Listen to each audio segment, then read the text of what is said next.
Kita lanjutkan kembali mengenai klasifikasi material. Nah, klasifikasi material itu apa sih?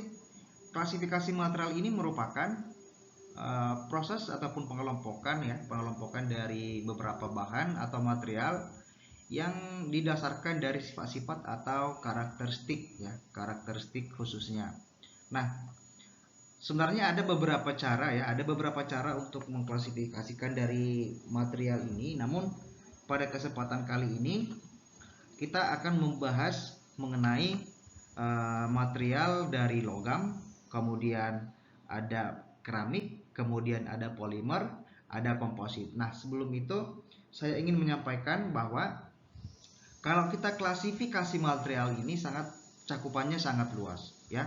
Misalnya kalau kita mengklasifikasi dari sifat fisik, nah pastinya ada yang namanya material padat, ya. Material padat ini artinya material padat ini materialnya mempunyai bentuk dan volume yang tetap seperti logam, batu, kayu, dan beberapa material yang lain seperti plastik yang padat.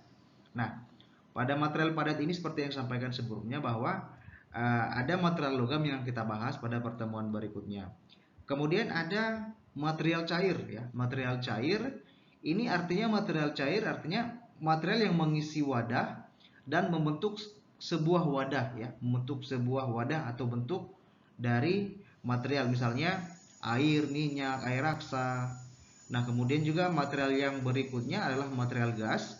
Ini artinya memiliki volume dan bentuk yang variabel, ya, yang memiliki bentuk, volume dan variabel seperti oksigen, nitrogen, uap air. Nah, itu kalau diklasifikasikan dari sifat fisik. Kalau kita klasifikasikan lagi dari sifat kimia, ada material organik, ya, ada material organik seperti material yang mengandung karbon, ya. Kemudian ini ditemukan pada makhluk hidup. Misalnya ada protein, kemudian ada lemak, kemudian ada karbohidrat, ya. Kemudian juga ada plastik yang ada pada sifat makhluk hidup. Kemudian ada juga yang disebut dengan material anorganik, ya, yang tidak mengandung karbon atau berhubungan dengan kehidupan, ya, misalnya logam, keramik, batu, ya. Kemudian ada yang namanya material komposit. Nah, ini yang akan kita bahas berikutnya. Nah, artinya material komposit ini terdiri dari dua atau jenis bahan yang berbeda. Nah, misalnya fiberglass atau ini campuran serat dan kaca atau resin. Kemudian kalau misalnya kita klasifikasi lagi dari sisi penggunaan, ada yang namanya material struktural. Nah, misalnya yang membangun struktur seperti baja, beton, kayu. Nah, kemudian juga ada disebut dengan material fungsional, ya. Material fungsional misalnya yang digunakan untuk fungsi tertentu seperti kaca. Nah, misalnya untuk transparansi yang ada di rumah kita atau beberapa yang ada di bangunan-bangunan yang megah. Kemudian porselen, ya. Porselen ini untuk menambah ketahanan panas, ya, atau kawat tembaga misalnya untuk konduktivitas listrik.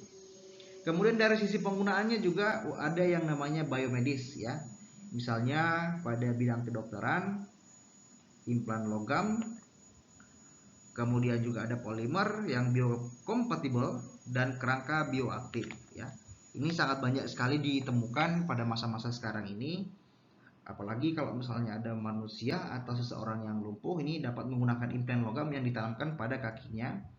Atau misalnya ada lagi yang ditanamkan pada gigi, seperti yang kita tahu bahwa behel salah satu merupakan bentuk dari polimer yang digunakan pada bidang kedokteran. Nah, kemudian jika misalnya kita klasifikasikan lagi dari sifat thermalnya, bahwasanya ada yang namanya material konduktor. Nah, ini artinya material ini bisa mudah mengalirkan panas, ya, bisa mudah mengalirkan panas seperti logam dan lain-lain. Kemudian ada juga yang disebut dengan isolator, ya. Ada yang disebut dengan isolator, artinya ini isolator memiliki hambatan tinggi yang terhadap aliran panas. Nah, misalnya kayu, kemudian ada yang namanya plastik, ya. Kemudian ada berikutnya material semikonduktor. Semikonduktor ini artinya adalah material yang memiliki konduktivitas antara konduktor dan isolator. Ini seperti silikon ya, seperti silikon. Kemudian ada yang namanya diklasifikasikan berdasarkan sifat elektrik ya. Diklasifikasikan berdasarkan sifat elektrik konduktor ya. Kemudian ini mengalirkan arus dengan mudah, oke. Kemudian pada umumnya yang klasifikasi di elektrik ini adalah untuk mengalirkan arus listrik dengan mudah seperti tembaga, perak, dan lain-lain. Nah, kemudian kalau diklasifikasikan lagi berdasarkan asal sumber, ada yang namanya dari material alam. Artinya ini material ditemukan dari alam ya. Ditemukan dari alam seperti batu, kayu, dan besi seperti yang nenek moyang kita pertama kali temukan. Kemudian ada material buatan manusia ya, ada buatan material manusia. Ini material ini dihasilkan dari proses manufaktur ya. Proses manufaktur yang berkembang dari masa transisi tradisional ke era modern sekarang seperti plastik, kaca, dan beton. Nah, klasifikasi di atas berdasarkan kriteria yang berbeda dan digunakan sesuai dengan peruntukannya, sesuai dengan tujuan masing-masing, yang diolah ataupun dipabrikasi sesuai dengan standar industri atau aplikasi tertentu. Nah, kita masuk ke topik tentang logam ya, seperti yang kita sebutkan barusan bahwa beberapa klasifikasi itu sudah kita sampaikan. Nah, logam ini misalnya ya, ini terdiri dari satu elemen atau lebih ya. Terdiri dari satu elemen atau lebih. Nah, misalkan aluminium, tembaga, titanium, emas ya, dan nikel.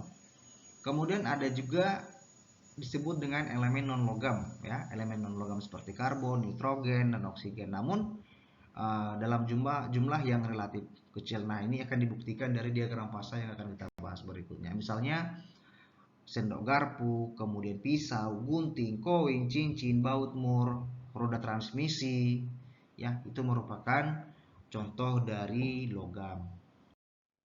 Kemudian material yang berikutnya adalah keramik. Nah, keramik ini artinya terdiri dari unsur logam ya, ya. Ini berupa oksida, nitrida, dan karbida. Nah, misalnya bahan keramik ya, bahan keramik ini terbuat dari aluminium oksida ya, atau alumina Al2O3. Kemudian ada yang namanya silika SiO2, kemudian silikon karbida, dan keramik tradisional ya. Keramik tradisional yang terdiri dari tanah liat seperti yang kita bahas sebelumnya, ini disebut juga dengan porselen ya. Kemudian beberapa lagi material dari keramik ini yang memiliki perilaku mekanik ya, dan bahan keramik kaku dan kuat kekakuannya ini memiliki kekuatan yang sebanding dengan logam, namun tidak sama, itu dua hal yang berbeda. Misalnya ada gunting, kemudian ada gelas keramik, kemudian ada batu tahan panas, kemudian ada kaca, gelas serat ya, itu merupakan bagian dari keramik. Kemudian polimer ya, material berikutnya ini termasuk dari bahan plastik dan karet ya. Termasuk dari bahan plastik dan karet,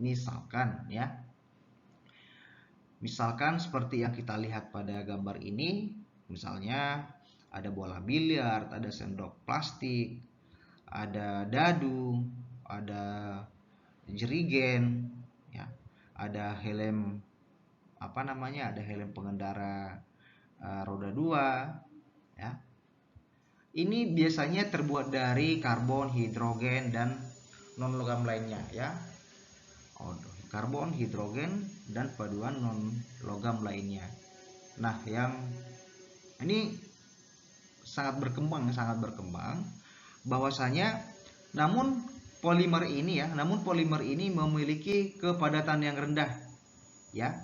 memiliki kepadatan yang rendah sehingga sifat mekanik dari keramik ini tidak sekaku atau sekuat jenis material lainnya, ya. Tidak sekuat atau tidak sebanding dengan material lainnya. Nah, kemudian banyak dari polimer ini sifatnya sangat ulet atau dan lentur, misalnya plastik, sehingga mereka ini mudah dibentuk, ya. Mereka ini mudah dibentuk menjadi bentuk yang kompleks atau yang rumit karena memiliki konduktivitas listrik yang rendah ataupun disebut juga dengan non magnetik. Kemudian berikutnya adalah komposit, ya. Komposit tadi sudah kita bahas juga pada penyampaian pertama, bahwa komposit yang paling umum kita lihat adalah fiberglass, ya. Seperti kapal-kapal sekarang itu sudah banyak menggunakan fiberglass karena sifatnya yang sangat ringan, ya. Sifatnya yang sangat ringan namun memiliki kekuatan yang tinggi. Nah, kemudian serat kaca ini berukuran kecil, ya. Serat kacanya berukuran kecil, kemudian tertanam dalam bahan polimer, jadi bisa digabungkan antara polimer dan juga komposit. Kemudian serat kaca pada komposit ini relatif kaku, ya, relatif kaku dan kuat, tetapi juga rapuh, ya, atau getas, rapuh atau getas. Kalau dia polimer, dia lebih fleksibel atau sifat keuletannya ini lebih tinggi dibandingkan dengan serat kaca yang relatif kuat dan kaku. Nah, fiberglass ini, ya, relatif kaku, kuat dan fleksibel. Nah, kemudian yang terakhir adalah komposit ini memiliki kepadatan yang rendah. Inilah yang indikasi komposit dalam kehidupan sehari-hari. Pengaplikasinya sangat beragam sekali seperti yang kita bahas pertama sekali dari sisi fiber contohnya fiberglass yang banyak digunakan pada kapal, kemudian juga pada beberapa industri pesawat terbang juga sudah menggunakan ini, dan aplikasi di industri lainnya.